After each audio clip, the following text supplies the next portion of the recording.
You are listening to a Cult Talk Network podcast.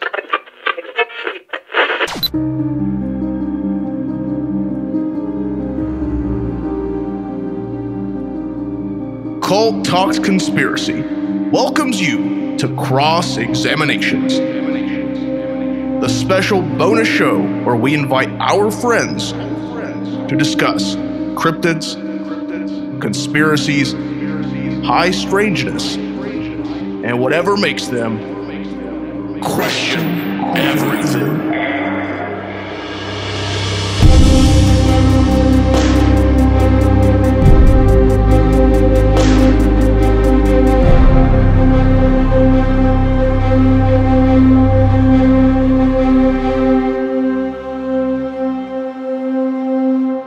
Hello, all you believers, idealists, skeptics, and all those who question the universe around them. I'm Bailey. And I'm Ty. And this is Cult Talks Conspiracy Cross-Examinations, our fun new little show we've been doing with friends we've met through doing podcasting. I'm so excited. Bring them on so they can talk about their projects and cryptids and conspiracies and high strangeness and all that weird stuff, because that's always fun to talk about.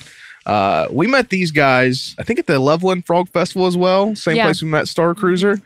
That was a good event for us. We met a lot of people there. I absolutely adore these events where like we can all come together, you know, not only just like as people, but like we're also creators and we all get to come in and like share in that and enjoy all of these different things together. It's just, it's so lovely. I'm so excited. And spend a lot of money on weird stuff. Yeah, listen, if you're going to spend it on something you love. So there you go. Yeah. I mean, I could be into cocaine. Let's be real. No, that's an expensive habit. Was that just a confession right there? Listen, mind your business. All right. Well, let's bring on our two guests.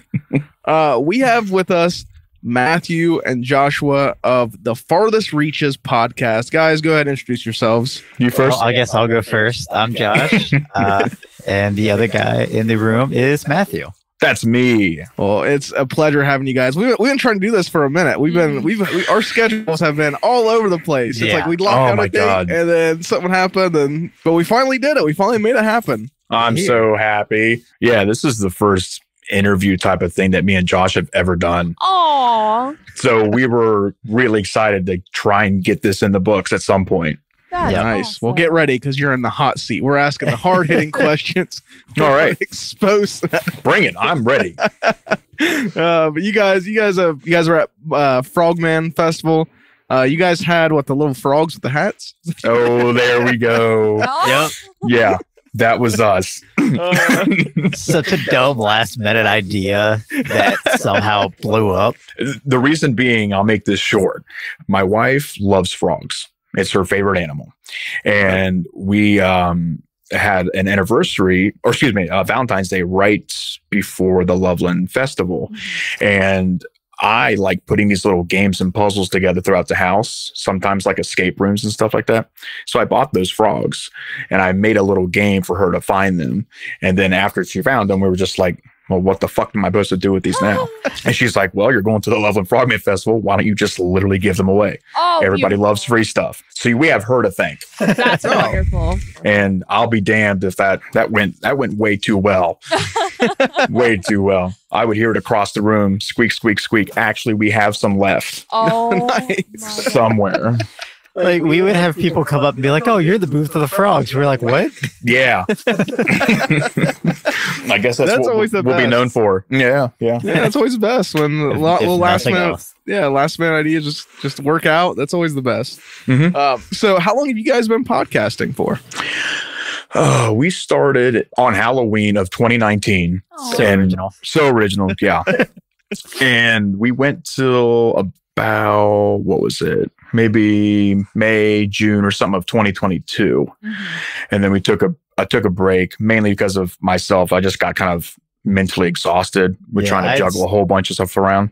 I had stepped away from the show for about a year just due to work and everything else. And then he took his break, and then we just kind of joined back right before Frogman Festival. And Been going strong since. Awesome. Oh, that's so exciting. Yeah. We're so glad to have you guys here. And I mean, I've been, kind of backtracking and listening to the Farthest Reaches as well. And like, you guys are freaking Oh, awesome. God. No, Thanks. it was Thank you. wonderful. Like I was like, I had to let Ben and Eric listen to part of it because I'm like, guys, this is really good. Like, I mean, like, I don't know what I was expecting, but it was wonderful. Thank you. Thank you. Yeah, we try to have fun with it. Like our whole aspect is just like do a podcast where you feel like you're sitting at a table with friends. Yes. Yeah. Drinking a beer, just telling tales. Yeah, that's definitely like the vibe that I got. And I mean, you can like really feel that, and you can tell you guys are having fun with these stories as well. Like, I mean, some of them are creepy as all hell, don't get me wrong, but you sound like you're having fun.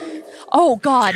Okay. I heard a dog. Speaking of creepy. Yeah, right. So this is our bull mastiff Gypsy, who I'm going to go calm down real quick. I'll be back. Yeah. Sounds like the Beast of Bray Road, maybe. Gypsy likes to be part of the show when she can.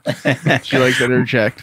I have one cat that likes to be part of the show if he can, because he hates being locked out of rooms. And he'll come down the steps in my basement area and just meow constantly. There's probably a couple episodes that you can barely hear him in, but I try my damnedest to get him out. Well, yeah, Gypsy's in quite a bit of the episodes, I'm sure. My dog Shy, yeah. she doesn't bark much. She's a little Shih Tzu. She sleeps through most of the recordings. You can hear her just go sometimes. So it is so cute. It's mainly like cute. When he's got her like in his lap and like she's sleeping while he's recording. Love that. I love that. But so you guys started in 2019. So what made you guys want to do a podcast? Where the origins come from of the Farthest Reaches? It started by like I made a dumb Facebook post. I don't even remember exactly what it was, and Matt had commented. We're like, "Oh, why don't we do a podcast?" And then they kind of stemmed from a joke, and Matt's like, "No, why don't we actually do this?" I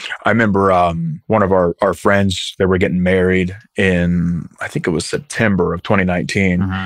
And like about near the end of it, I pulled him aside and the other co-host at the time, Brady. And I was like, all right, guys, this is how we're going to do it. All right. Now, to hell with the wedding right now. Let's get underneath this table and make a secret plan about how we're going to go about this. That's right. We were in the hallway talking about it. Yeah. Luckily, they were all on board. Yeah. And And so, that was September. So within a month, it started up, which was pretty nice. That's amazing. So was it, did you know you wanted to do like a cryptid, like conspiracy, paranormal type thing? Was that like the original thing? Or you just... Well, yeah. So for me personally, out of the many things I like to run my mouth about, the paranormal is probably what I like to talk about most. I could go on forever and ever. And I actually didn't get into podcasts, as in listening to it, until maybe early 2019. Josh had shown me some, like last podcast on the left. I had found Astonishing Legends and a few others. And before I knew it, I was listening to that 24/7. And I almost forgot that music existed. I was just so, I don't know, engulfed in it. I was like, man, this sounds like super fucking easy. Let's do it. God. That's the way it sounds like. That's so you just talk into a microphone and it works. Yeah. How hard could it be? Oh man. And talking into the microphone's fine, but when I have to edit, man, that kills me. Yeah. I'll try and do anything else, but Ty was just I don't do that. Yeah, Ty was just texting me today. He's like, "Do you have the episode up that comes out tomorrow ready?" And I'm like, "I'm working on it, man. Like, I mean, I got stuff to do. It's on the list." And I'm like, "Yeah, it's at the bottom of that list." Yeah, not because it wants to be. Billy does a lot of the back end on it. Then Mike, he does a lot of the editing for it. We have an editor we paid too who does. Oh yeah, Essie's Thank awesome. God for him. Because actually, out of everything that you hear on the episodes, no matter how long it is or the sound samples that are used, that's just us. Oh, that is crazy. And you guys have any experience prior, or just stuff you learned on the? Well, I could say the only other experience I have is I was in a band prior to this, so I had a little idea of how sound works. But I wasn't one that really spoke into a mic. I just played guitar and yada yada yada. Nice. So I'm learning. Awesome. Yeah, that's it's a good way to learn too. I mean, Eric, he's one of the hosts on Cult of Lore or other podcasts, like a Warhammer podcast. He has over the last year learned how to do like audio editing and also animation. He started doing animation for like the podcast. It's wild. I mean, it's a good. Damn. good way to cut your teeth and like learn a new skill when you get on these things. Jack of all trades. Yeah, for real. Out of nowhere, he just decided he wanted to learn to do this stuff on his own. So, Josh, why don't you fucking learn that? I had to get a new laptop first. yeah, that's my thing too. My laptop died on me. Oh no. Eric was the one that actually taught me how to like put videos together and how to RX and everything like that. So like he's come so far that he can teach me how to do it. And it's really cool. And like once you get into like the nitty gritty of like making the videos and going through like the sound process, like that kind of behind the scenes stuff, like that jives me. I'm really excited to like learn how it happens. But then it's like once it stops like becoming a learning tool, it's like, shit, I gotta do this thing and get it done. Luckily, you're so skilled in it at that point, you're just like, okay, I can get it done in like 15 minutes and then I'm good. So, and when you finally put out that product, you're like, I did that. Yes, exactly. I did that. Yes, exactly. That's such a good feeling too. Agreed. Yes, because we'll do our YouTube premieres, and sometimes I'll get in and like watch the premiere of some of our podcasts that come out, and like it's so much fun to go in there and watch that because it's like, okay, it's coming out. So even though you might be a party of one, it's still a party. I'm with you all the way. Yes. That's kind of the way it is. Like, just like, because we all, Cult Talk Net, there's 6 of us. And then, of course, our editor, we pay. He's got like a satellite member. Yeah. He's the one that's making the money. We have no idea where he is. We never, ever, no idea. No, yeah, we've, I think Mike's met him before. Yeah. Because he does, like, he's a sound technician for, like, a traveling musician. So wow. he offers us tickets to concerts all the time in, like, Cincinnati and Columbus and stuff. But I have yet to see one I want to go to yet. But nice. He's always offering us, tickets to come see the shows he's working on. But yeah, there's 6 of us, and we all have like something we bring to the table. Like I do all the like the graphics and stuff.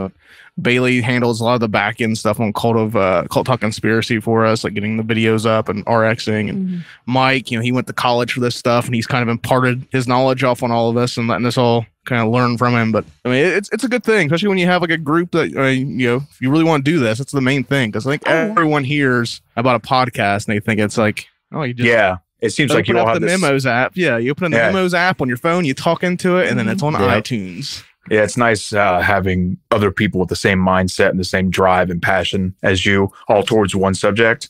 Yeah. We started out as our first podcast was Cult of Campbell, and it's our Bruce Campbell podcast. It's a whole podcast about Bruce Campbell, and that's we started with that. That's all him. Oh, it's still going on. It's just kind of like I don't know if it's taking a backseat, but it lives on its own. It's got a decent fan base that we don't have to like take too much care of it. We keep it up, but we focus now on Cult of Lore, the Warhammer podcast, and this Cult Talk Conspiracy. And at the time this is coming out, we'll have you guys will, this doesn't come out till Wednesday, but we do have a new podcast coming, which at the time of this release, it'll already be out. Mike and I have American Pie Slices. It's an American Pie retrospective podcast. Cool. Deep dive into American Pie. Nice. It's a summer event we're doing. Super cool. But yeah, we started out doing this stuff and just all kind of like, Cult of Campbell was where we learned everything. I mean, you can listen like the first few episodes, you can kind of hear where we're getting, trying to figure out how to do this stuff. And over time, now we all have our own podcasts and stuff. It's pretty wild how it works. Yeah, you guys are busy. Yeah. Yeah. To put it lightly. It's fun. We have coming in October, we're releasing an episode a day. Yeah. In October. We're preparing for that. We started recording back in like December for that. We started the week between Christmas and New Year's for Cult. Yeah. Well, it's nice that you guys have like a little backlog to build with. That's always made me feel comfortable. If we can backlog episodes, that was a big thing with Cult of Campbell. When we first started releasing it, was a weekly podcast, and we recorded for probably like 2 months before we actually released the podcast. Like I was like having that backlog, just it's a nice little safety net. It's great. And I mean, Matthew, going back to what you were, saying kind of to anchor onto that is like, it's great doing it in this kind of group too, because in those moments where you need a little bit of extra support or, you're looking at each other like, listen, I know this is hard, but we're all in this together. So let's do it. Let's And I mean, that's great. That's wonderful. Like having people that are going to motivate you and like are going to sit down and come up with new ideas with you as well and work as a team. It's really, really beautiful. Right. I love to see more of that happen. Absolutely. As well. So how did you guys meet? Where's the origin of Matthew and Joshua? We met in high school. Oh wow! My freshman year would have been your sophomore year, right? Yeah, because you graduated a year above me. So yeah, I can't remember when I first met you. 6th grade? Was it 6th grade? I thought it was high school. I don't know. I think it was high school. Yeah, because I think I met Brady first, and then he introduced me to you assholes, and it all went from there. Okay. All right. Here we are. Yeah, listen to him, not me. I don't know. Where did the name Farthest Reaches? Oh God, that is an awesome fucking name. I was like, that is a good goddamn name for a podcast. Farthest Reaches. Yeah. Let's see. This is going to be the most underwhelming story, but I think I think I was the one primarily coming up with the ideas and names and literally just came up with that. Like I had heard it before, especially with, I don't know if I want to say like associations or companies or something like that kind of deal with space. I hear them talk about like the farthest reaches of space and stuff like that. But I think just shortening it to the farthest reaches, and that encompasses just about anything in the realm of the paranormal and the supernatural and folklore, legends, whatever that we wanted to talk about. Yeah. And after running through a list of a myriad of names, finally that one stuck, and him and the other co-host at the time, Brady, were like, that one sticks. There was like a whole 2-week period where we would like just bounce names back and forth. And I wish I could remember any of the other names. Oh my God. I'm kind of meticulous when it comes to that. Like I'm the guy that if I start like a new Skyrim playthrough, the first 8.5 hours is creating a character for me, just how it looks. Yes. Yep. I can't help but do that. You know, that's really funny. I have 2 points to that. That first of all, when I was listening to the podcast, in my mind, I was like, Matthew's a storyteller. Like that's who he is. Like, I mean, and hearing that, it's like you're building your story, you're building your character, and also like no shame on how long it took you to, you know, come up with the name, because that's basically naming your baby.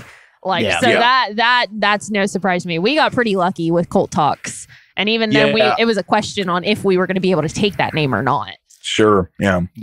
Yeah, I like when we started Cult Talk Net, like I'm a big, like I want everything to be like uniform. I didn't want to like have, you know, Cult Talk Net be our Instagram handle, then at Cult Talk Net Podcast 1 be our YouTube or something like that. So like that was a big thing. Before we even started podcasting, before we released anything, we decided it was going to be under this Cult Talk Net banner. So before we released any information about it, I went on every website just for the hell of it. Like we didn't have a Twitter at the time, but I went on Twitter, locked down at Cult Talk Net, went on Instagram at Cult Talk Net, all that, because I wanted to make sure that everything was at Cult Talk Net. I'm a big stickler for that. I want everything to be nice and I totally understand. So if someone can find us on YouTube, they can also find us on Instagram or Twitter or Facebook, wherever. I just want to keep everything nice and simple. So the cover art on your guys' podcast, that's the first thing caught my eye. Yeah.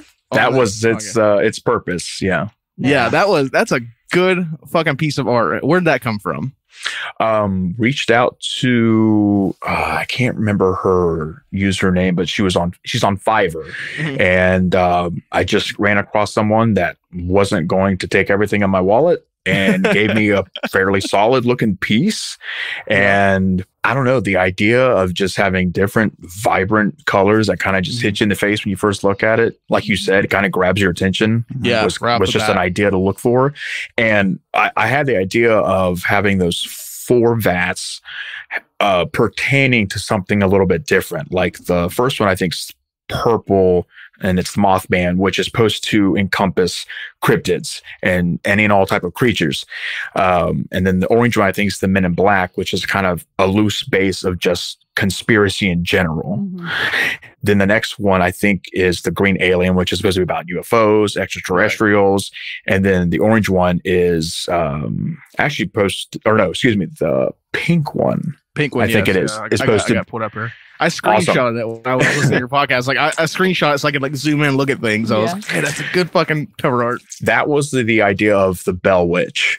Oh, really? Okay, And- I'd wonder what that yeah. was. Yeah. Yeah, and that was supposed to just encompass hauntings and ghosts and whatever you want to classify as a haunting. Say, demonic possession as well. You could say that's a haunting. So yeah, they each have their own little niche when it comes to it. And that artist really worked with us because originally because like our first one, it was just like silhouettes of like me, Matt, and Brady walking through like a cemetery or whatever. And it was Comic book. comic book, like Tales of the Crypt type stuff. And then when we got that one, we originally had like me, Matt, and Brady in lab coats like in front of the vats. But when Brady left, we're like, well, why don't we just try to get us removed and just have those? And now it's perfect. Yeah, thanks a lot, Brady. Yeah. Had to change all the art. Yep. Yeah, we have my partner Evan does all the artwork for us for free. I just yeah. Well, He's just like, baby, I have a project. Yeah. We'll be watching TV, or he'll be watching TV, and he'll just hear me say, "Hey, can you do this?" He's like, "Oh my god, yes." And he does it fast because I'm one of those people where if I ask you like, "Hey, can you do this?" And it'd be like an hour. I'd be like, "Hey, did you get this?" I'm really bad about that. Where I'm like. I mean, yeah, if you're going to pump out a new podcast every 6.5 weeks, yeah. Yeah. Oh man, it's You don't know how accurate that is, sir.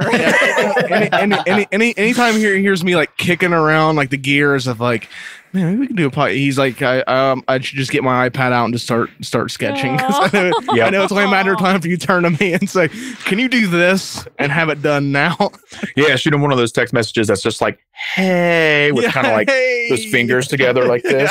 Yeah. He knows what's coming. Yes. Oh my gosh. This I had him do. Yeah, because I mean, we only did one other podcast, which my baby, we did that Dissector's Cut, which was doing deep dives and like behind the scenes of like movies and stuff like that, and like how they were made and all that. Yeah. And then we've been kind of tossing around the idea of like once we start Patreon, maybe using that as like Patreon episodes and stuff. Just to he's a horror movie buff. I love it. That's my thing. Evan do. That's cool. Mike. Yeah. Nice. I love that. Slices. Just had him do us as like 90s douches. Perfect. What more do you want? I was like, maybe look at 90s douches with beers. My favorite is the frosted tips on that. Yeah. I was like, yeah, you gotta make frost tips. Iconic. But so when you guys first kicked around the ideas doing podcasts, like you obviously decide you want to do like the weird stuff. So what was it like? Did you guys do anything? Like, did you do any test recordings? Did you just jump right into it and start releasing things? How was that? I think we might have done some test recordings. Yeah, we did a couple like little practice sessions, but we didn't really do a lot of practice before we just said fuck it and jumped in. Yeah. And we're like, wow, this is rough. Oh yeah. Yeah. With That's the thing, yeah. With the help of being in the band prior, I kind of already had at least a little bit of an idea with the help of my past bandmates of getting like the audio interface and stuff set up. So that wasn't really the biggest deal, but just trying to learn a good level to talk into the mic and when to control my breath and pause and keep continuing with whatever story I have.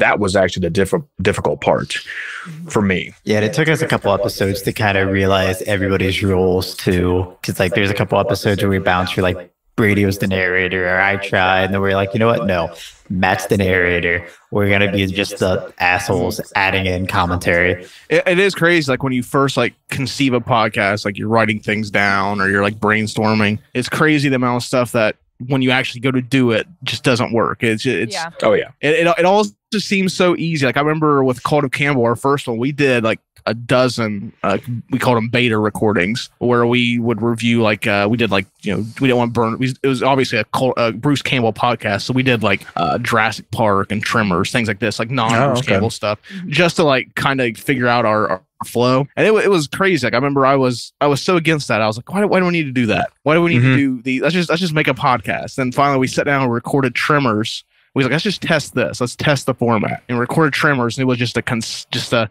chorus of, yeah. Yeah. Yeah. Oh, yeah. Yeah. Oh, Yeah. right. Yeah. And like long pauses of like, And a bunch of shitty white noise. yeah, exactly. It was, Yep. and I listened to that back. I was like, that's why we need to do that. Yeah. Yeah, if you guys have gone back and listened to our first episode, you can definitely see the difference. Well, hear the difference. That's always good though. Yeah. When you can hear that progress. I mean, Yeah. that's the best. Bailey, what do you got anything you want to ask? Yeah, Bailey, you have anything to ask? Anything to ask? I have lots to ask. Thank you. Ask away. So, okay, you guys are talking about the different sort of genres that you guys do. Do you guys have a preferred genre that you like to do out of like cryptids, hauntings, UFOs, conspiracy? I know Josh's. I was gonna say, I know between both of us, it's cryptid and aliens are our favorites. Nice. Especially if you look at our back catalog, that's the majority of it. Yeah. Yeah, we actually have a website, and I have it a one page broken down into different types of episodes. So there's the cryptids, and then there's like the hauntings, and I have like geography/geology as a section, and true crime, and so on and so forth. And yeah, the catalog for cryptids alone is probably 2 to 3 times the size as everything else. And what is that? What is that website? It's literally just the Farthest Reaches Podcast.com. Okay. Awesome. I made sure to make it long Bravo. so people had to second guess themselves the whole time. No, it's fine. It's good all though. right. At least it's all nice and uniform. That's what it's all about. That's the most important thing. Exactly. Mhm. Yeah. That's super cool. I was actually one of the episodes that I listened to was actually on the Ariel School UFO incident. That, and I won't lie, I'm not finished listening to it yet. Listen, it's a 2-hour long podcast. I've got, and I am finishing it. Does that win me in the good graces? I'll think about it. I'll send you buttons. I'll let you know by the end of this recording. Okay, that's fine. That's I had totally a moment fine. where like I was like, I don't remember recording that. I was like, oh wait, that's the episode you guys did, and I walked away. That's right.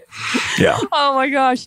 I just found that one so interesting. So this, like, tell us a little bit about what that exactly was, because it's in Zimbabwe, Ruwa, Zimbabwe. I think so. RUWA. I think Ruwa, Zimbabwe. And 60 kids saw a UFO outside of their school that were described as being in black skin tight suits, which I have opinions on that.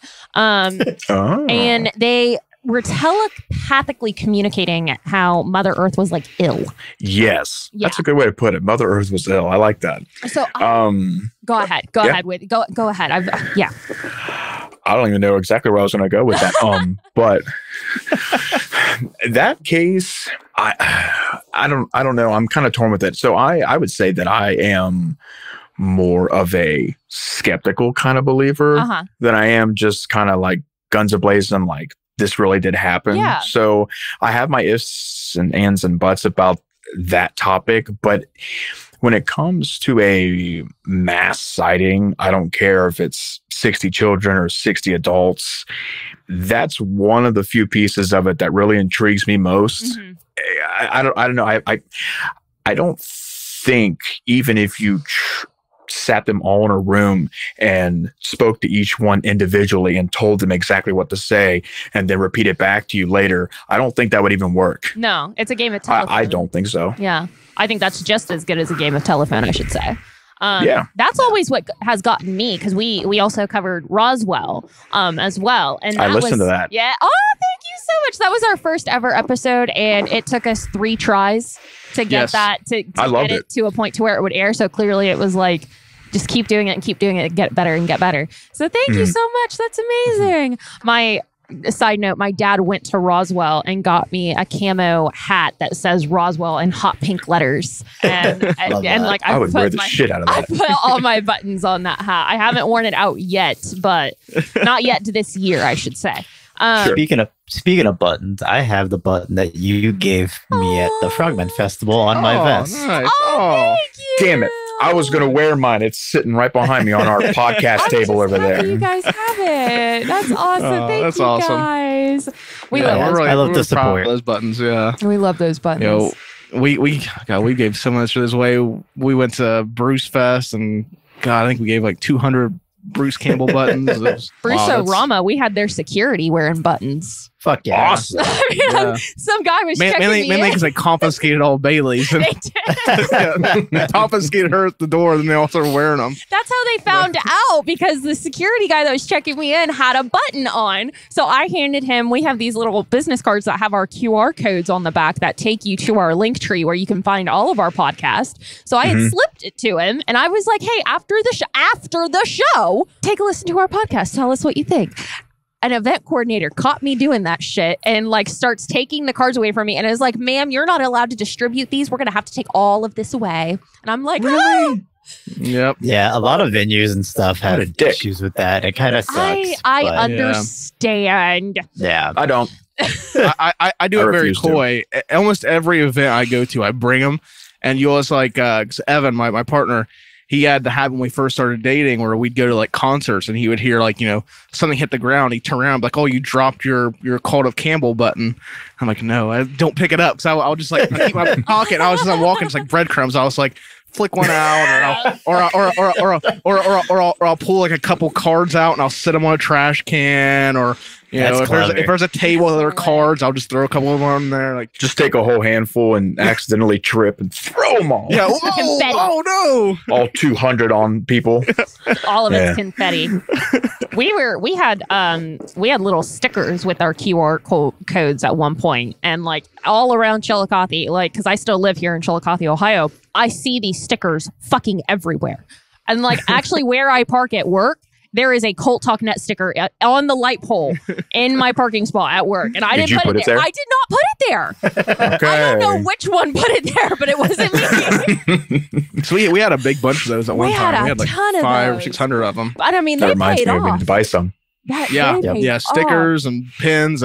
Me and Bailey did like she said, like business cards with our cover art, and you flip it over. There's a QR code takes to our Linktree with everything on it. So that was a thing we did just because it was cheaper than buttons. But Yeah. we did that. I'm always pretty big about the promotional stuff.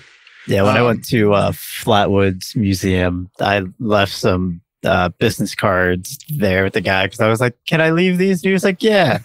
In my head, I'm like, he's probably just like behind the desk, just putting them in the trash can. But That's a road trip I've been talking to my partner about taking. Is taking him some convincing because he doesn't like driving, especially country roads. But I've been trying to get convinced to go to Point Pleasant, Flatwoods, then Loveland, and then back up to Ohio, Columbus, like a little. That'd be fun. Point Pleasant, it's so wild because, I mean, like where we're at in Cincinnati, it's like a 2-hour drive, and it's literally you cross the bridge and you're there. And Like we can't, express or stress that enough. You literally cross the bridge and you are right there. Oh, Yeah, the just, bridge dumps ends into right the to it. town.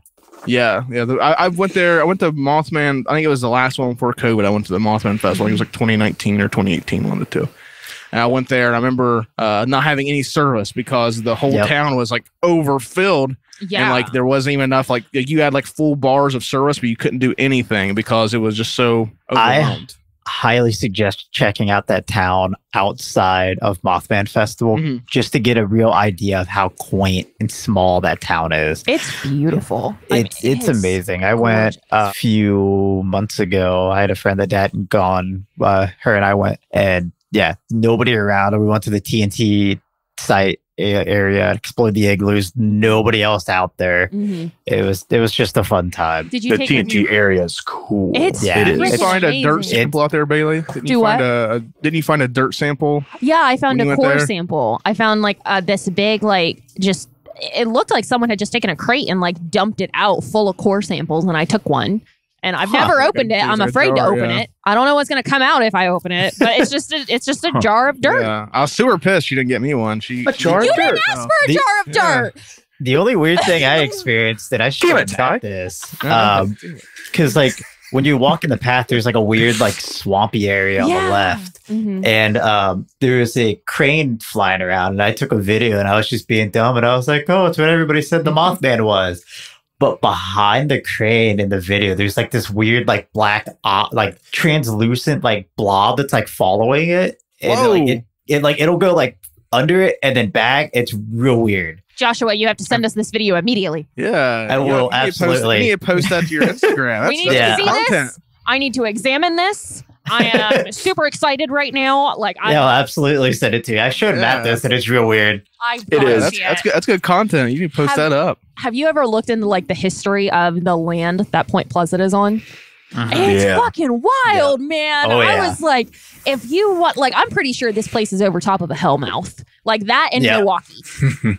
Like it's crazy. I mean, it was just because we also did a Mothman episode where we went into the lands of it, and that wasn't where I wanted to take the episode. But once I started hearing about like the history of what happened in Point Pleasant leading up to Mothman, I'm like, there's no freaking way, because you hear those certain things where you're like, it doesn't really go with what I wanted in the episode, but it's too good, I can't leave it out. Mothman's one of those cases where it's like, well, everything that happened in Point Pleasant, like, I don't know exactly what happened, but something happened. That whole year and a half time with the Men in Black, the UFO sightings, all the different like poltergeist activity in houses and stuff, like something that was going on. Which brings me into my next. Time will tell. Time reveals all. Time will reveal all. And it devours all. That's true too. That's the scary part.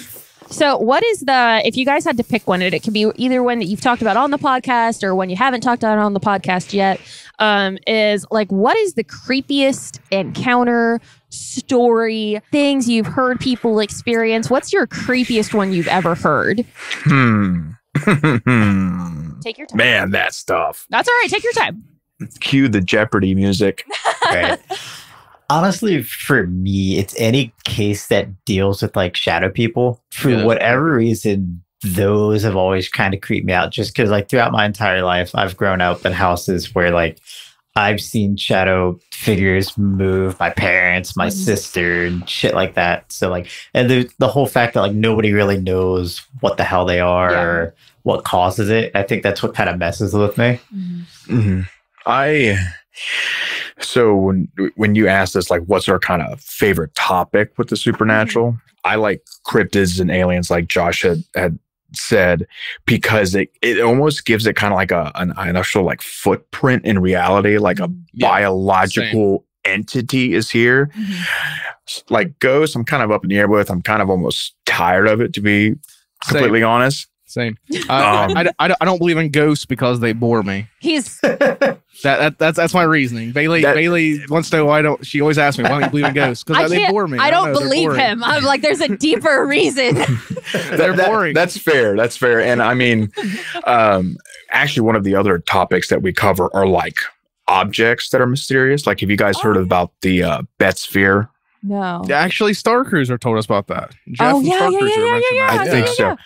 I can't remember too much on it, but like when there's some object that just mystifies the people that are around it, that also kind of gets my attention, because again, it's something that's based in reality.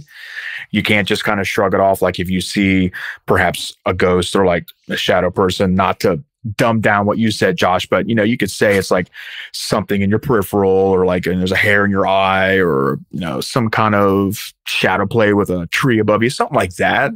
I feel like aliens and cryptids and like those objects can't be as easily dismissed. Like say the other topic I just mentioned, like the Hat Man and whatnot. But when I look into cases that deal with something that's given the sense of flesh and blood and it's actually there, that's what probably creeps me out the most. Like say that aerial school that you had brought up. The fact that there, according to these 60 children, that there was an actual entity standing there. It wasn't just, you could say, imagination or a trick of the light. That's what kind of creeps me out, because that kind of puts me in the in a kind of a fake scenario in my brain where I'm like, what if I was there and actually experienced that, felt it, talked with it, whatever you want to say? Does that make kind of sense? Oh my gosh, Some kind of sense. Absolutely, because I kind of do the same thing when I hear these encounters and I hear these different stories. honestly, especially when I'm listening to a guy by the name of Paranormal Junkie, I absolutely adore his YouTube videos. If you haven't heard of him or haven't listened to him before, he's freaking great. But like he has a way of telling his stories where like he immerses you in it and you're like, oh my God, what's happening? One thing, have you guys ever heard of a Dybbuk box before? Yes. Yes. Oh man, I was kind of hoping you hadn't before, just because Ty, have you ever heard of a Dybbuk box? I haven't. I have no idea. I was going to say, hold on, try it again. Ask again. I have no idea what that is. So a Dybbuk box is basically a Jewish spirit box. And guys, add on or correct me if I'm wrong in any way. So what do you guys know about it? Oh, not much. Just that Dybbuk is kind of a hard word to spell. Yeah, I spelled it Dybic when I wrote it down. I'm like, and I know that's not the correct way, but it's. I think I've seen it like Dybuk. Yeah, I want to say, but it's a hard I'm word. not too familiar with it. I know there was a movie on it. I mean, there's probably tens of movies that have been based off of it. But yeah, just kind of like a mysterious box that almost like curses a victim that opens it. I think that's as much as I know. That's interesting. It like it's meant to trap demons inside of. So like you have to have like one of the highest level rabbis. So it's a ghost trap from Ghostbusters. Yeah, essentially. Essentially, a very, very fancy ritualistic Ghostbusters trap. Yeah. Harold Ramis got the idea from. And you are right, Matt. The movie was with Jeffrey Dean Morgan. Oh yeah. Oh, forget the name of it. But. Yeah. Oh, now we're gonna find it. Hang on. So you guys are Ohioans, fellow Ohioans. You guys are the first Ohioans we've had on the show, aside from us. What is your favorite Ohio cryptid? Because surprisingly, I think a lot of people outside of Ohio don't realize Ohio has a lot of cryptids in it. Like there's a lot of paranormal stuff. There's a lot of weird shit. UFO. Yeah, a lot of weird stuff in Ohio. Yeah, Ohio claims a significant amount of stuff that comes from the world of the paranormal that people don't realize. Like, we had talked about Roswell before and how some have speculated that the crash, the retrieval of the crash was sent to, Wright Pat over in Dayton, Ohio. And I think J. Allen Hynek, who was head of Project Blue Book and classified the first, second, third, fourth close encounters of extraterrestrials. I think he was born in Ohio. Oh, cool. There's just in Hamilton, Ohio, I just found out recently there's a plaque, I think, that deals with hollow earth. Because, either some professor, maybe the first professor that proposed the idea or something like that was from there. So that's why that plaque is there. I want to say it's Hamilton. I'll have to look that up. But yeah, Ohio claims a lot when it comes to it. And I've heard astonishing legends, for example, time and time again, when they hear something a little more personal from someone that had some kind of strange experience, they're always like, yeah, I live in Ohio. And Scott and Forrest were like, of course you do. Everything weird is from Ohio. Yeah. We did an episode on Christmas. We did a real life Santa Claus encounters where we talked about people who had actually encountered Santa Claus. And one of them we found was not too far from where we live, right, Bailey? What, Lancaster or something? Really? Lancaster or Laurelville? Something with an L. Yeah, somewhere here in Ohio where someone had encountered Santa Claus. It was interesting. I have we talked about it a little bit before the show, but I have the map in black. I reference that all the time in the show, mainly because it sits in my kitchen right across me all the time. It's so cool to see. It's we have there's Mothman. He came across the river, so he's there. Frogman.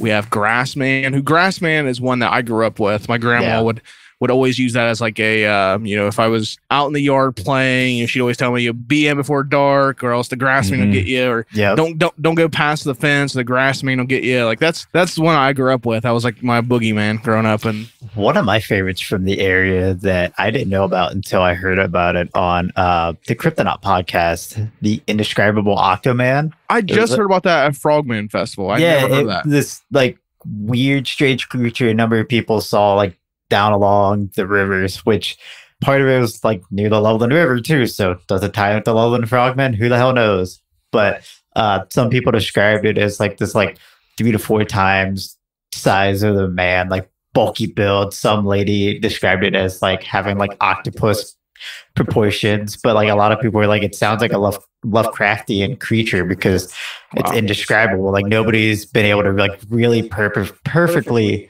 describe what it was. And I'm like, I want to know what the fuck it was. Exactly. Yeah, of course. It sounds like something out of Color Out of Space. Yeah, like exactly. That's exactly what that sounds like. Anything Lovecraft has a special place in my It heart. really does, though. He just knows how to pull on the love tentacles. Like, Yep. But I absolutely adore H.P. Lovecraft. My fiance Ben was actually the one that had introduced me to his work, and then after I saw Color Out of Space, I was like, "So, you got any more movies like that? Like, I want more movies like this." Have you ever seen The Void? Yes, I've seen The Void. You probably, I probably haven't. It's not ringing a bell. It's not. I don't think it's like explicitly based off of a Lovecraft story, but it's very Lovecraftian. Yeah, and I think you would enjoy that. Okay, all right. Yeah, I'm gonna have it's to very watch that. Lovecraft. Underwater is another. Oh yeah, Lovecraftian film. That's straight Lovecraft. If you haven't seen Underwater, the very end, people are like, "Is that what I think it is?" Yeah, it is. Oh, it is. I harp Underwater all the time. Man, I love that movie, but I couldn't fucking see anything. I love it. That's fair. But I went and seen it in theaters. I remember the whole time was like, what the fuck is going on? Like I could hear stuff, but I like even in like the theater, that I was like, surely when I get on Blu-ray and I put it on my TV, I have like a big like 70-inch TV. I was like, when I get it here, I'll be able to watch it and I'll see what's going on. And still, I can't see shit. And people, well, maybe like, that's a good thing because you're actually underwater. You can't see anything. I guess. I was like, he leaned a little too much into that. I like when they have a little like, it doesn't have to be that realistic. So I imagine just what it looks like when you're underwater, but probably. I want to see the monsters. I don't know. Oh yeah, because I love that movie. Had the best intentions, but man, I couldn't see shit during that movie. Yeah. Speaking of things that Ohio claims, you talked about Mothman. I keep reading, though I can't really find. I don't know, like the fact of it, but I hear that the name Mothman was coined from a newspaper in Gallipolis, Ohio, or Gallipolis, Ohio. Gallipolis. Yeah. Gallipolis. Yeah. So it wasn't even necessarily Point Pleasant. It was actually Ohio that coined the name. And it was literally named after a Batman villain, Killer Moth. Yep. We even have like a lake monster in Lake Erie too. We have like a Nessie-esque lake monster. I forget what its name is. Is it Chessie? Chessie. That's it. Chessie. Is it Chessie? I have not Chessie. heard of this Chessie. Hang on. Yeah, Come on back. Hang on. It's a Loch Ness-esque, sea serpent, plesiosaur type thing. Mm-hmm. I don't know. I can't name it Erie. I can't. Maybe? Erie's already a good name for a lake monster. I want to say it's in like, because the name Chessie, the CH on it, I think comes from like the first part of the name of the lake, like Lake Champlain or something like that. Okay. No, you're Champ. That's what it is. Yeah, I know exactly what you're talking about now. Yeah, because they found like echolocation on him. And they're like, nothing in here does echolocation. So what the F? When we had kicked around the idea like last year of doing like a video project. We were going to do a monster quest type video project. And we had wanted to do on like these obscure Ohio monsters. And one thing I noticed when I was looking at it, there's a lot of like aquatic based like reptilian type monsters in Ohio. Like we have the frogman. There is a lizard man up north. There is a couple lizard men. There's a couple lizard men type creatures. There is like a giant snake up north as well. There's a giant snake up there. Of course, Nessie or Champ, I would consider that as well. But there's a lot of like weird, like aquatic based, like reptilian creatures in Ohio, which is kind of odd for such a landlocked state. Yeah, that's the weird thing. It's like we do dump a lot of shit in our water, though. So maybe yeah, exactly. I mean, the Ohio River, Cot River at one point. So who knows what that could breed? Just have another train derailment. God knows what'll come from that. Yeah. I mean, it's fine. The air's fine. Don't worry. The water's fine. Don't worry about it. It's but like the amount of like weird, like paranormal, like popular ones, like Hopkinsville goblins, Mothman, were like just like 2-3 hours away. Like this whole area is so fucking wild. It is. It's a really unique part of America, like where it's like this weird stuff like just happens, and it doesn't like gain as much infamy. I don't feel like as much stuff, but it's so prevalent. There's like stuff everywhere, like almost every county. Like I know when I got that map in black, I grew up in a town called Cynthiana, and it's like it's like a nothing town in Ohio. Not even a stoplight in it. No post office, nothing. Real little town. And there's a county like right down from my house, like a county line. It's called Carmel. It's a Carmel County line, and there is a Carmel cryptid on that on that map in black, which is like some guy seen like a thing on stilts one night. Interesting. That was what it was. I've never heard of that. That was it. Yeah. And like Bailey and I, we talked on like we had an episode, our New Year's special, where we talked about like our personal encounters. Where like so when I was little, I think I seen Bigfoot. I was little, so who knows what I actually saw? I probably watched Harry and Henderson's one too many times. Thought I saw. I don't know, Ty. The way you reacted to that, you got me convinced you saw something. So I'm just saying, I'll vouch for you. I think you saw something, dude. Which brings me to my next question. Do you guys have any personal kind of encounters that you'd be comfortable sharing? Well, I would say we definitely do. Yeah. Was it the first year anniversary of the show? I think so. Yeah, I know in the last episode, did you see a portal open up?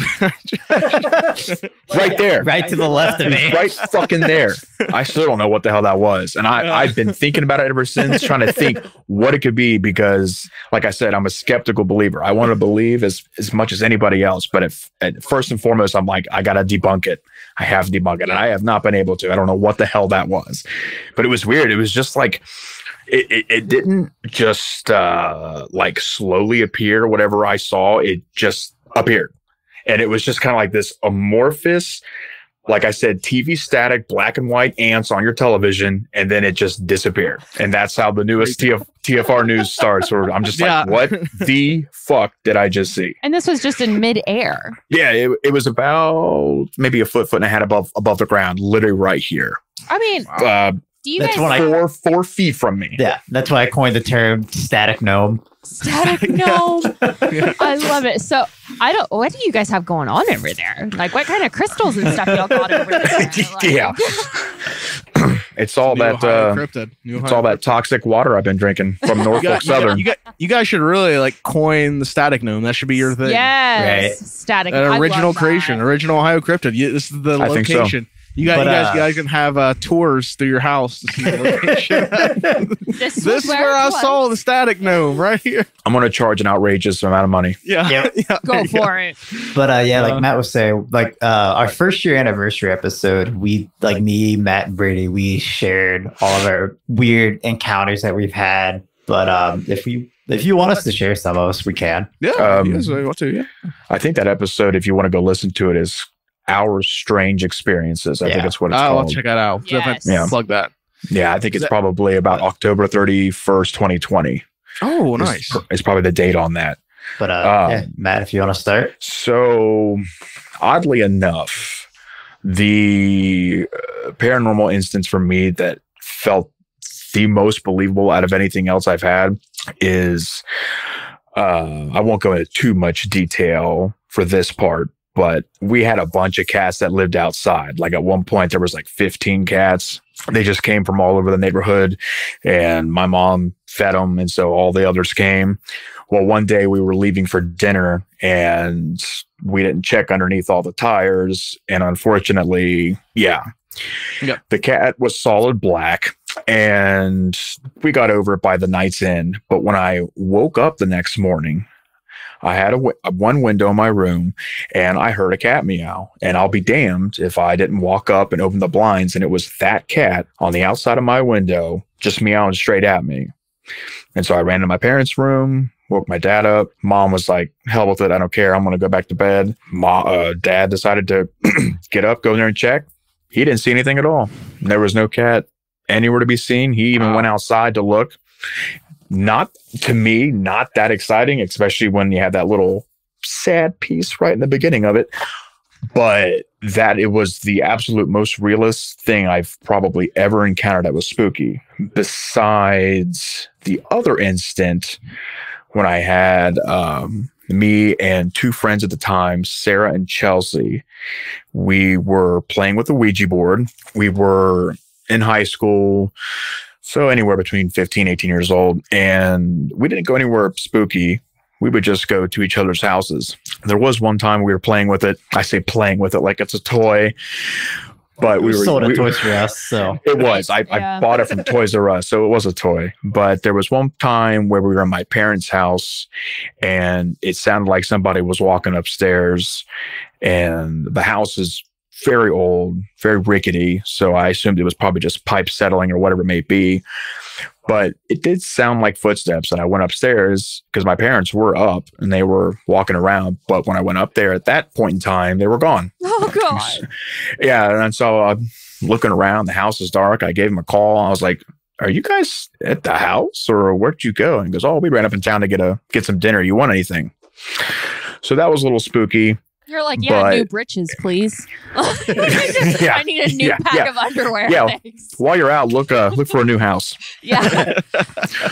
But besides the cat, besides that odd instance, we were playing with the Ouija board at a separate time, and we typically always had two of us on the board and one person kind of wandering around the house with a phone or a digital audio recorder and taking pictures, recording audio. And there is one part, and I actually still have the sound. I can send it to you. But it's about maybe 10 minutes of recording. In the very, very beginning of it, it sounds like there's a whisper out of nowhere that says, to me, it sounds like it says "little red." I don't know why, but what you hear is like somebody fumbling, trying to get the phone up to record, and you just hear this like "little red." That's all it was. Wow. Okay. And then when we finished that session and we said goodbye and whatnot, we thought it'd be cool to go online and look up some demonic ritual summoning thing and call forth a demon called Balthazar. What are you doing? Oh my God. I'm so sorry. I thought I could remain calm. No, you're good. And, we were, like I said, 15 to 18 years old. So we were the hottest shit in town. So, well, except the demon, probably. It was pretty hot.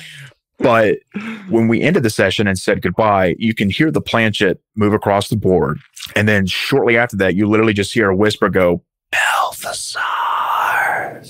Damn.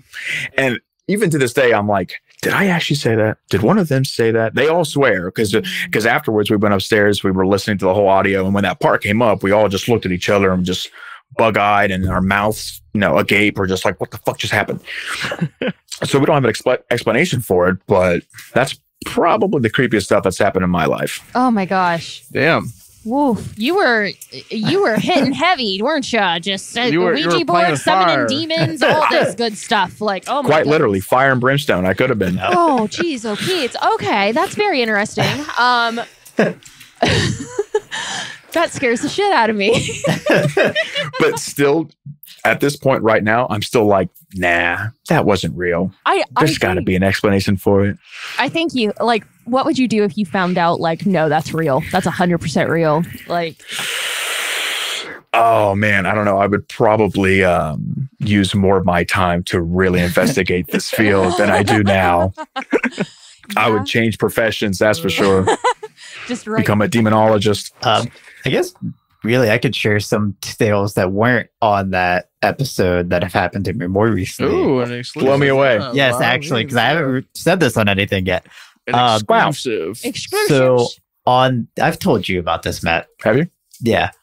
So for the past year, one of the in the time that I stepped away from the show, I was working at a music venue down here in Newport, Kentucky, right across the river. It's an old the church was built in 1866. It's got converted into a 3-stage venue. So a lot of history in this place. Mm-hmm. At the main entrance where people come in, I work door and security. So I'll take the money and wristband people and stuff. At our front podium to my left is the stairs to go upstairs to that stage. One night we had a sold out show in our big room. We didn't have anything going on upstairs. The owner was sitting at the podium, wristbanding. I'm standing at the bottom step, just helping. get more people wristbanded, get them checked through.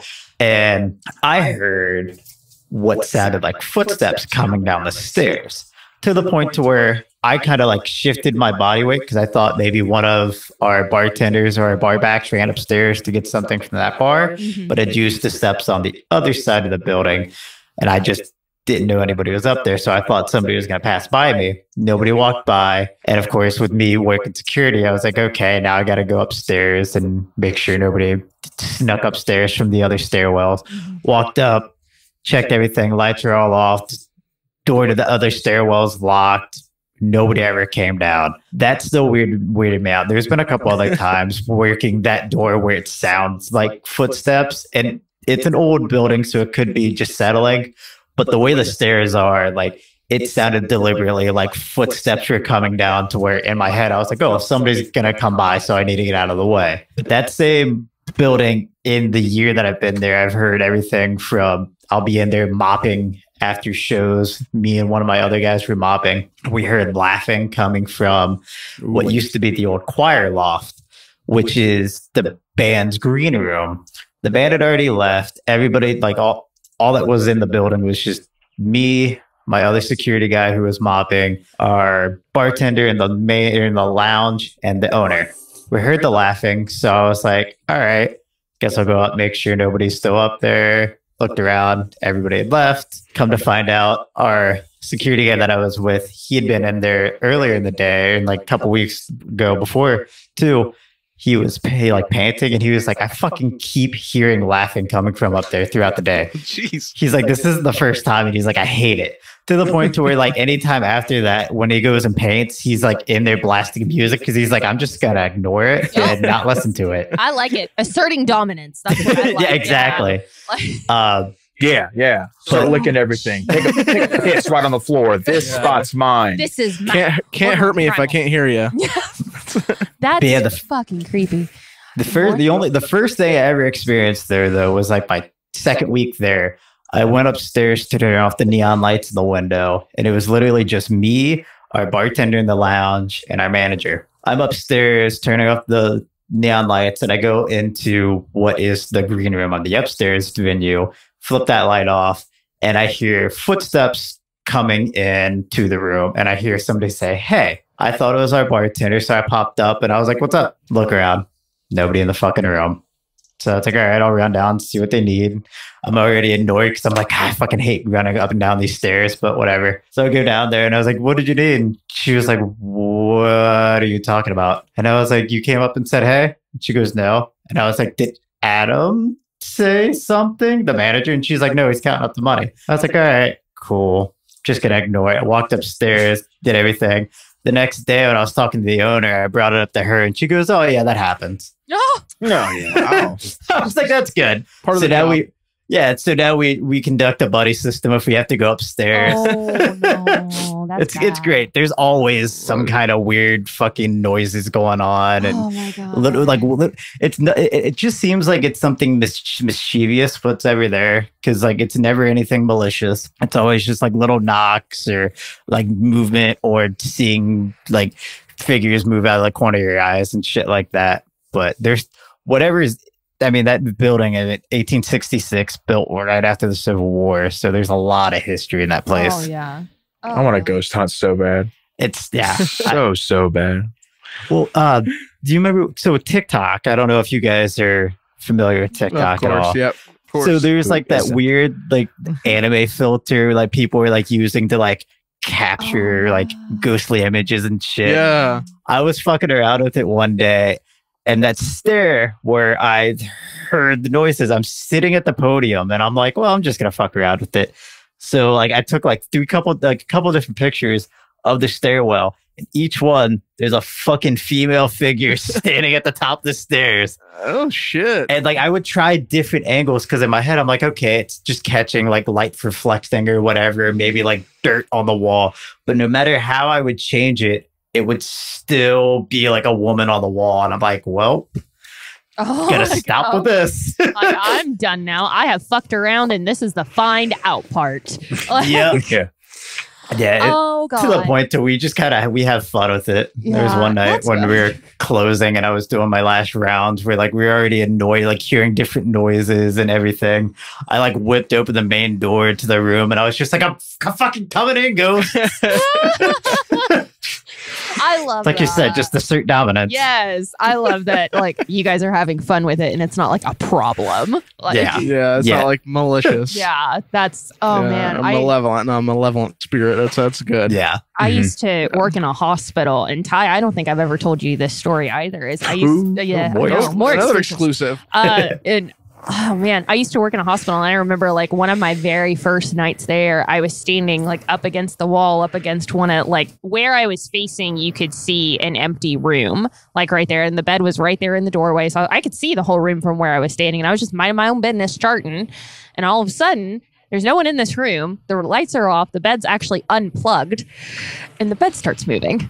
Like it's a mechanical like hospital bed, and the head of it just goes up. And I'm new to the hospital at that point. So I was like, oh, they probably have controls at the nurses' stations that control the bed. That was where my head went. So Yeah, sure. the nurse came up and I was talking with her and I was like, oh yeah, and by the way, were you guys messing with me earlier? And she's like, what do you mean? And I said, the bed in the room, like it went up all by itself. Don't you guys control it up at the nurses' station? And I still remember her look, like she just got big wide eyed and she's like, no, we don't. So I was like, I don't like working at this unit anymore. And to that, and up until the day I quit, that was the unit I worked the least on. So I would love that. Everyone's like, wouldn't you be so scared?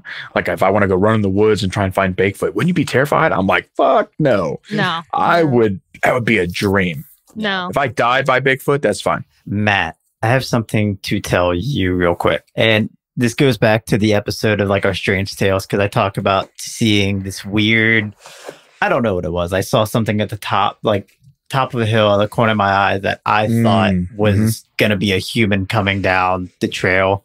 Never saw anything. Comes to find out that this state park is the only like area in Claremont County where we're at that has like Sasquatch sightings. Wow. Real fucking, I had no idea about this until later on. And then I went on BFRO and saw the reports and I was like, that's interesting.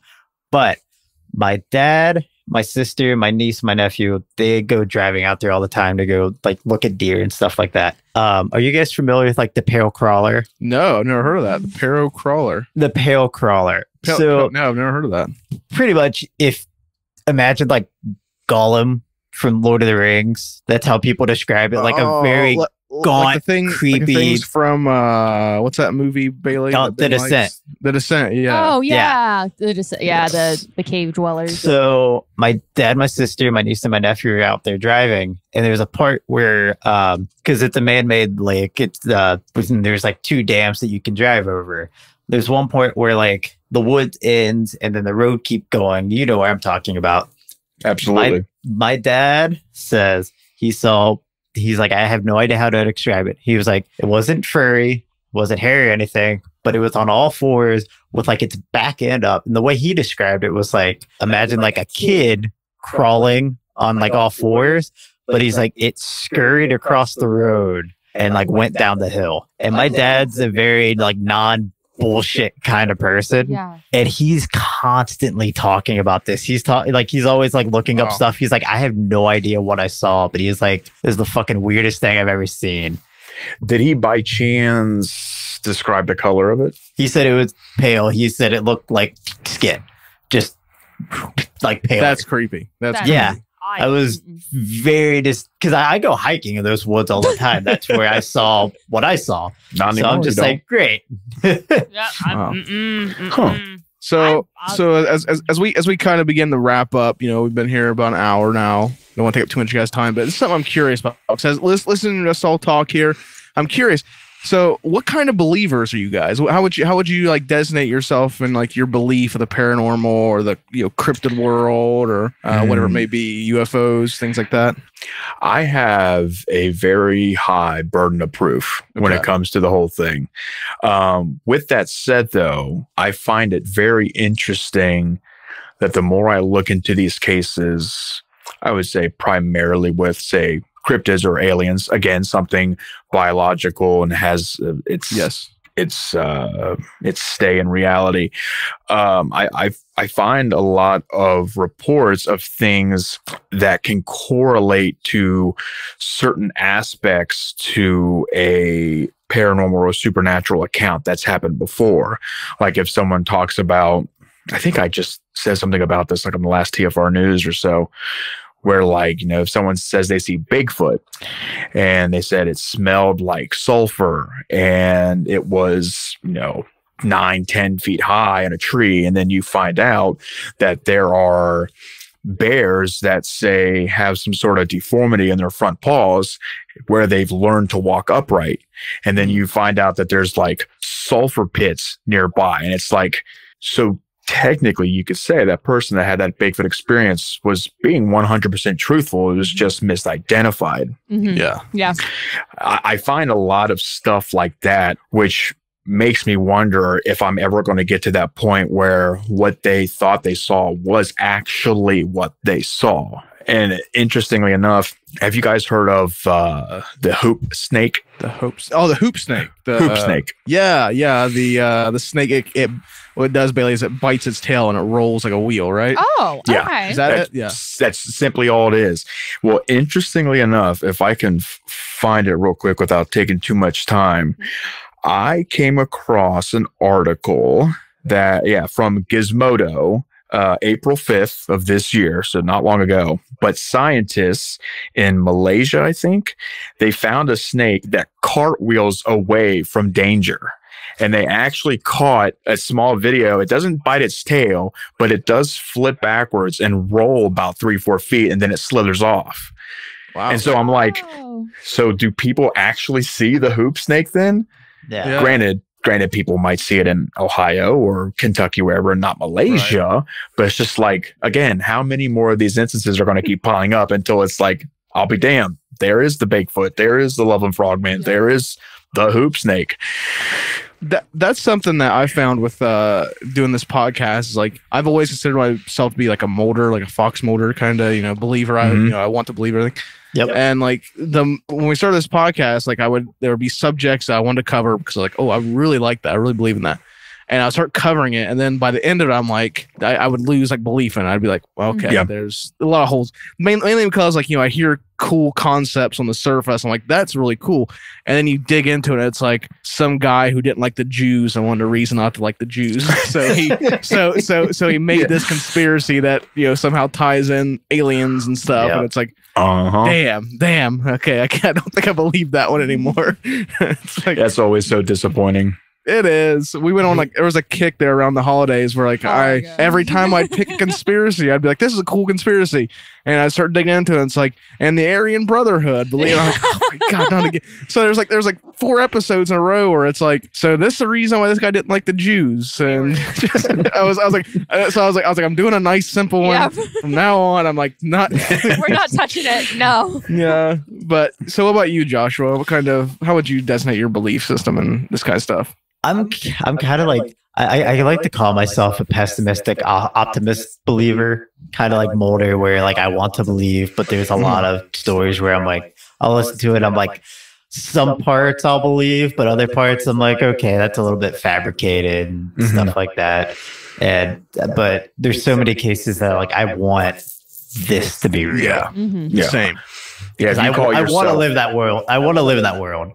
Yeah. Oh, absolutely. Because if there's nothing else to figure out in this world, then it's pretty fucking boring. Exactly. And there's some cases where like, with like the Ariel School, where there's so many eyewitnesses, or like everything that happened in Point Pleasant or like the Mothman craze, something was going on. Like not all those people could have been lying. No. Yes. Yeah, exactly. Like I have like, it's obviously an audio podcast, but I have like Bigfoot tattooed on me with, I believe. Yep. It's more like tell people all the time like, why do you have Bigfoot? Oh, you do? I was gonna say I have my alien UFO tarot card, and then nice. I have my little Mothman tattoo. Hell yeah. But I always tell people, I'm like, it's sure I believe like Bigfoot is like my main thing. I love Bigfoot. It's such a fascinating concept. Yep. Oh yeah. I find that subject so fascinating.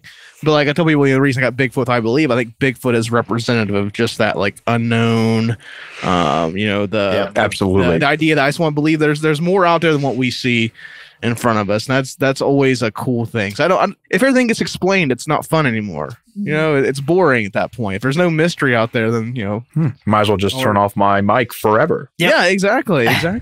Yeah, so I mean, it's an interesting thing, like especially coming into a conspiracy podcast or a cryptic podcast, any kind of investigative kind of podcast. When you start looking into things, it's very interesting where things take you when you start digging into things more than just like the surface level of here is a subject. You get the backstory and the people involved and the events that led up to that. I mean, it's super interesting of how your belief is swayed one way or the other by the end of it. Yeah. Like I need that hole, that digging that hole to just keep on going. Keep on going.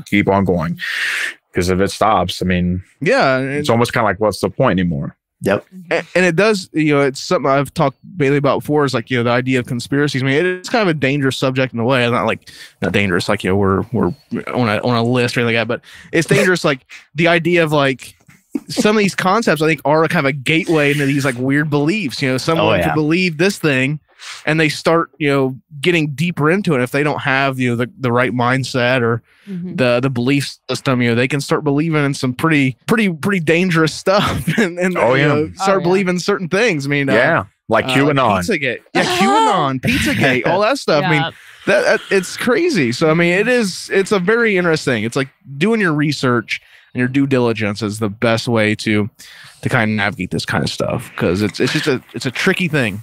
But then how do you classify doing your own research? Because if you have someone that listens to InfoWars from Alex Jones, it's like, I did my research. Yeah, I did. They're turning the frogs gay. More than one search. More than one Google search. Look at different opinions on things. Get a well-rounded opinion, not just a triangle that only has 3 points. Like you want to round that echo chamber. Yeah, you need a lot more. I was thinking of Richard Shaver. I was like, Richard Shaver is a good example of we covered stuff. him. We covered that was a pretty deep one. He's like it's cool, but it's sad in the same token. I mean, I don't know. I don't know. Are you guys familiar with Richard Shaver at all? I've heard the name, but I couldn't for the life of you tell you who he is. Kind of like he's kind of like the father of like the lost civilization and center of the earth kind of concept, that there's like there's like a society of like advanced beings living underneath our feet, kind of that was he came up with that, and fantastic stories or amazing stories, I forget which one, the big magazine and amazing stories, they like exploited that, like he was basically what sold the magazine for the first decade or so. They were called the Shaver Mysteries. And anytime a Shaver mystery was advertised, that magazine issue would just skyrocket. People just believed in it. But when you start looking at it, like he was just suffering. He was a very like mentally ill person who was having like basically a mental spell. Yeah. And with hearing things, and this magazine publishing company just exploited that and kind of fed into it, and just they wanted more content on it, and so they just fed into a delusion. It's really sad. It's a really sad story. But there's all these people around the world who kind of may have been suffering from the same kind of things, where it justified what they were going through, and maybe they were experiencing these things. Maybe they were just sharing an experience that they were justified in by these magazine stories. It's super weird. It's a sad story. We covered that. We covered that on the podcast. I was really proud of it. But it was so like, good. Man, I was like, it's a sad story at the end of the day. But this is one of those things. It's a cautionary tale, really. You gotta be careful what you believe in, how far you let your belief system take you. But man, this has been a fantastic episode. Well, cool. I'm glad we finally got this to happen. So you guys on. It's awesome. This is probably our longest one of these yet. The longest cross examinations we've done. Well, we feel right at home because our episodes are 2-3 hours long. It seems like every time. So. But that's the way I like it. That's the way I like it. Yeah. Binge-worthy content. Yeah. Yes. Put it out there where someone can listen to it. Next time we'll have to have you guys on our show. Yes. That definitely has to happen. We've got to do a little cross promo, because we'd love to be on your guys' show, be on the Farthest Reaches. But yeah, thank you guys for for joining us, Matthew and Joshua. It's been a long time coming. We finally made it happen. This is coming out right in the middle of the first month of our Summer at Sea event, Bailey. We just talked about Titanic, and next week you're going to be diving into does the Megalodon exist or not? Diving into the deep waters to see if maybe there's some monsters down there. Deep water terrifies the shit out of me. Same. Yeah. Same. So the thing is like my fiance Ben, if there's ever any sort of inkling of proof that like Godzilla is out there, he's gone. He's gone. He's gonna get on a submarine, and I'm never gonna see him again. Oh, you can't see it, but in the top left corner there is a big Godzilla model I have sitting over there in my fireplace. Oh my gosh! Damn, can't see it. Yeah, but no, deep water terrifies me. I still am just. I won't do it. Nope. These stories, what we've been covering at Summer at Sea has just absolutely terrified me into just validation that I just need to stay on land and I'm not going out there. I've literally said that I will not go out in the ocean. Thank you. No, I'm good. We decided for summer, always like all summer. So June, July, and August, we're doing nothing but aquatic based conspiracies. They gotta be like aqua based, ocean based conspiracies. So it's been really fun making people question everything before they go into the water. That's what we're doing. But man, thank you guys for joining us on our third edition of Cross Examinations, and we're definitely going to have you guys back and want to be on your guys' show because this has been of course. Yeah, absolutely. We're talking to you guys. But until next time, make sure where can people find you? Where can people find the Farthest Reaches? All right, this is where I come in because I do it at the end of every episode. Here we go. So TFR Pod Official on Twitter. Okay. The Farthest Reaches on Instagram and Facebook, and there is a Facebook group. Okay. You have to answer a few questions, so we know you're not a bot, but there's about 30, 40 other members in there currently that, everyone can talk, same like-mindedness, anything that's ooky and spooky, you can share stories, do whatever. The Farthest Reaches Podcast.com that I said earlier. That has our website and has our back catalog, has a little bio about the host of the show. It has some people that have created art for us. It kind of has a little showcase for that. And did I forget anything? The email, if you have your own personal story, you can hit us up at the Farthest Reaches Podcast at Gmail, or you can go to the website and there's an email link there if you want to share your story with us, whether it be just kind of one-on-one, or if you want to give us permission to tell the rest of the world about the creepy things that go bump in the night, then yeah, you can do that. Awesome.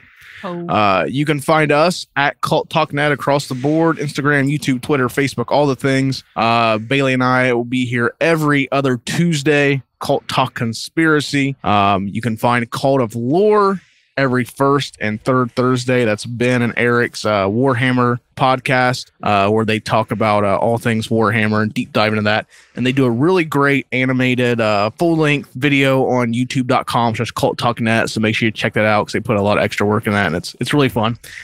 Cult of Campbell comes out on Mondays, our Bruce Campbell themed podcast. And of course, through summer, you can catch American Pie Slices, a nice warm slice of 90s nostalgia.